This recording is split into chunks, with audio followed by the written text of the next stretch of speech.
Terima kasih pemirsa, Anda masih bersama kami dalam Kominfo Newsroom. Pemirsa, seiring dengan penghentian pemberlakuan pembatasan kegiatan masyarakat, pemerintah tetap berupaya menjaga imunitas masyarakat melalui vaksinasi COVID-19. Pemerintah menyiapkan vaksin gratis bagi anak-anak berusia 6 bulan sampai dengan 11 tahun untuk mewujudkan kekebalan masyarakat secara lebih merata.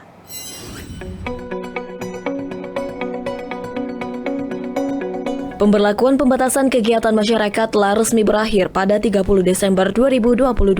Meski demikian, pemerintah tetap terus menjaga imunitas masyarakat sebagai upaya dalam menangani COVID-19 di Indonesia. Dalam keterangan pers usai menghadiri haul ke-51 Al-Maghfurlah Kiai Haji Tubagus Muhammad Falak Abbas di Pondok Pesantren Al-Falak, Pegentongan, Bogor, Jawa Barat, Wakil Presiden Kiai Haji Ma'ruf Amin menegaskan, pemerintah akan terus meningkatkan penyebarluasan vaksinasi dan juga booster di masyarakat, terutama vaksin bagi anak-anak usia 6 bulan sampai dengan 11 tahun untuk mewujudkan kekebalan masyarakat secara merata. Adapun vaksin anak tersebut akan diberikan secara gratis. Berdasarkan pada tingkatan usia, BPOM telah merilis untuk vaksin Sinovac produk Sinovac Life Science Co.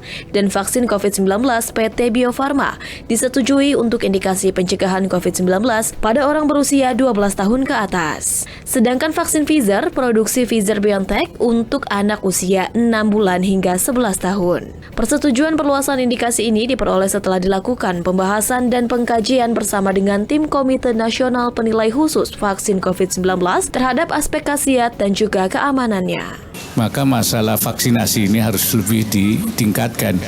Selain booster, ya supaya kekebalan ya, masyarakat ini makin merata, maka juga masalah vaksin anak-anak. Dan itu pemerintah sudah bertekad untuk digratiskan.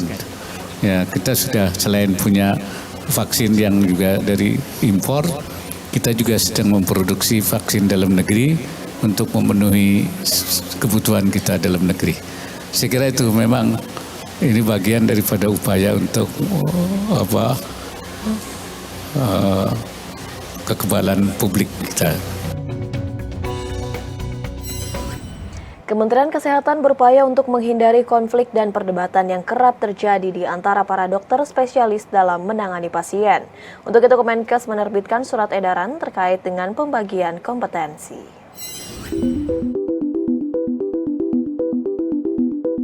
Kementerian Kesehatan Republik Indonesia menerbitkan surat edaran terkait pembagian kompetensi untuk mengatasi persinggungan pelayanan yang melibatkan profesi para dokter spesialis di rumah sakit.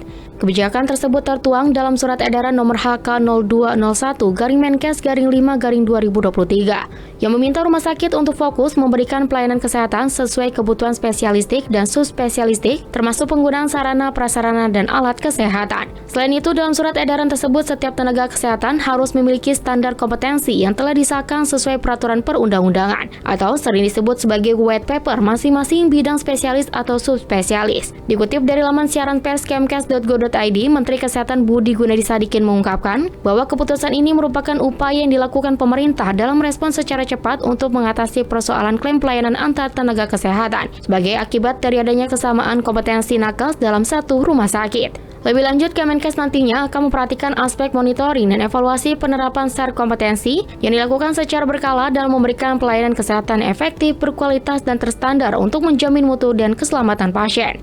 Laporan tersebut juga akan disampaikan langsung kepada Menkes melalui Dirjen Pelayanan Kesehatan setiap 3 bulan sekali. Dan hasilnya akan digunakan sebagai bahan untuk melakukan penilaian dalam proses akreditasi dan reakreditasi rumah sakit. Kita beralih ke informasi lainnya pemirsa. Perdana Menteri Malaysia Anwar Ibrahim bertemu dengan Presiden Republik Indonesia Joko Widodo di Istana Kepresidenan Bogor, Jawa Barat. Pertemuan tersebut membahas sejumlah isu penting, salah satunya kerjasama ekonomi dan investasi Malaysia di Ibu Kota Nusantara.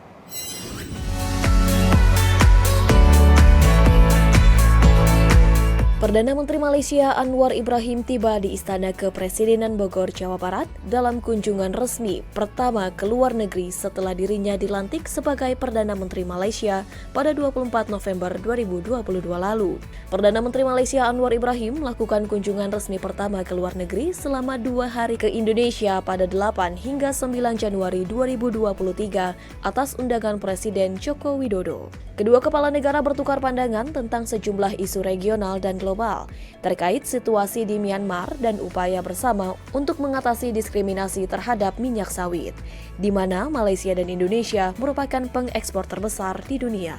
Selain itu, PM Anwar Ibrahim bersama Presiden Jokowi menyaksikan penyerahan 11 letter of intent dari perusahaan Malaysia untuk berpartisipasi dalam pengembangan IKN Nusantara sebesar 1,66 bilion ringgit Malaysia oleh Menteri Perdagangan Internasional dan Industri Malaysia kepada Kepala Otoritas Ibu Kota Nusantara Bambang Susantono. Saya menyambut baik minat para investor Malaysia dalam pembangunan Ibu Kota Negara Baru Nusantara.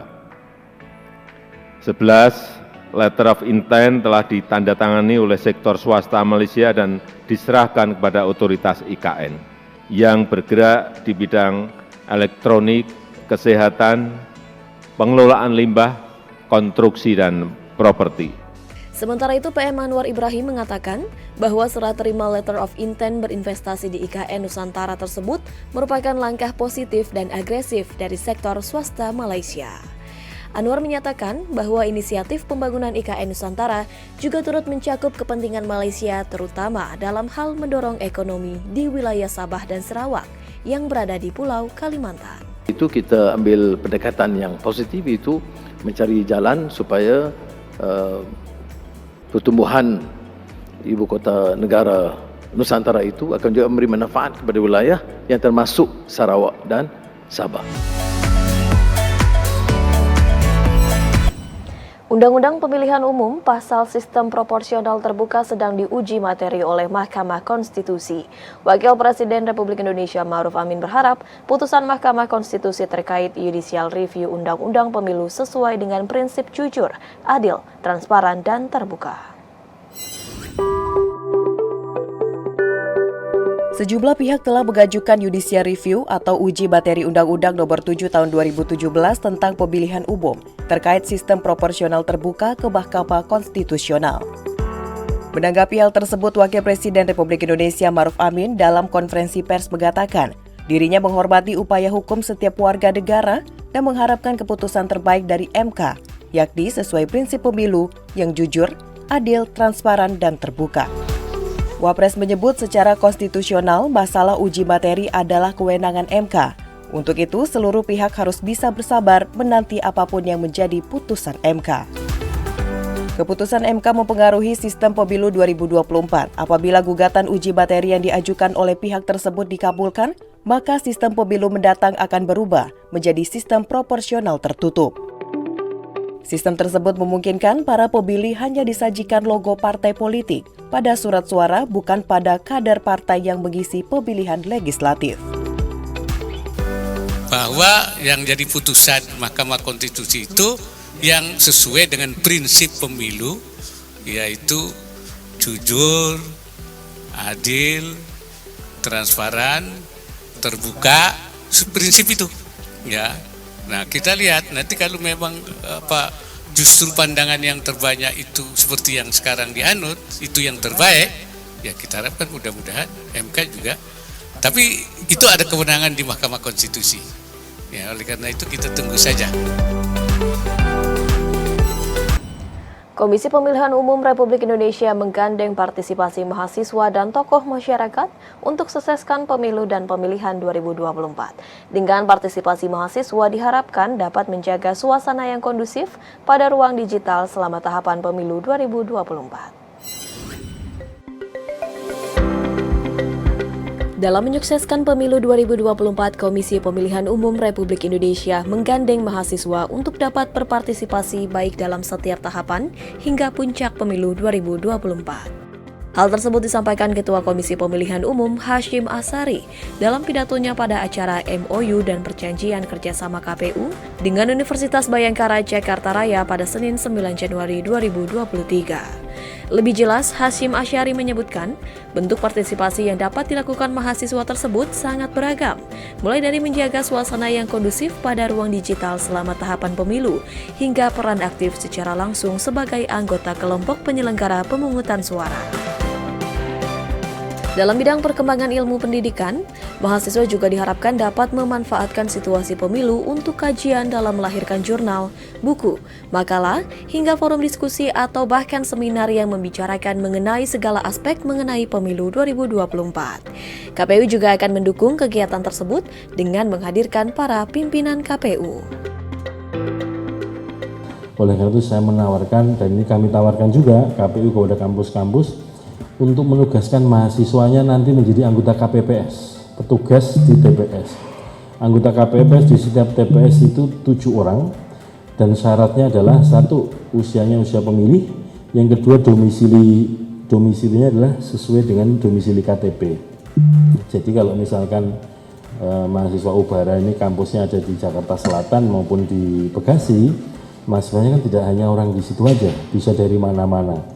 Sehingga nanti bisa ditugaskan di kampung halamannya masing-masing sesuai dengan alamat KTP, dan nanti dilaporkan kepada KPU kira-kira mahasiswa akan ditugas jadi anggota KPPS untuk pemilu maupun untuk pilkada, siapa saja namanya, fakultas apa, NIK, pakai nomor induk kependudukan supaya nanti kita bisa tugaskan kira-kira di daerah mana.